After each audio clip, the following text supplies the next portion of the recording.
రేవంత్ రెడ్డి గారు మాట్లాడింది ఏంది? ఎవరైతే ట్యాక్సులు కడతారు చూడు, మేము ట్యాక్సులు కట్టి కేంద్రానికి పైసలు పంపుతున్నాం చూడు, మేము పైసలు పంపినాక మీకు మేము సలాం కొట్టాలా అని చెప్పి రేవంత్ రెడ్డి మాట్లాడుతున్నాడు. కరెక్ట్.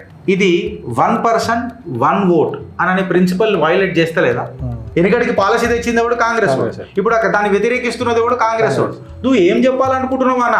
లో పర్ క్యాపిటా ఇన్కమ్ ఉందని అంటే ఆ రాష్ట్రాలను నువ్వు నెగ్లెక్ట్ చేసినట్టే కదా. మళ్ళీ ఎకనామిక్ ఇండికేటర్స్ ను పరిగణనలోకి తీసుకున్నారా? ఓ ఆర్థిక శాస్త్రవేత్త ఎవరెవరు ఓటేస్తారనంటే 18 సంవత్సరాలు ఉన్నోడు అందరు ఇట్లా లేస్తారు చేతులు. నువ్వు ఎంతరా ట్యాక్స్ కడుతున్నావు?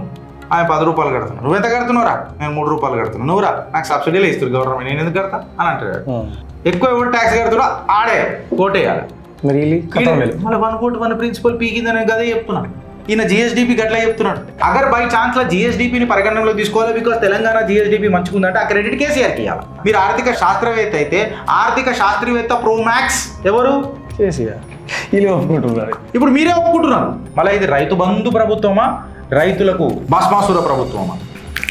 ఏడికేం తీసుకున్నాడో మనకు అర్థమై సావాలి.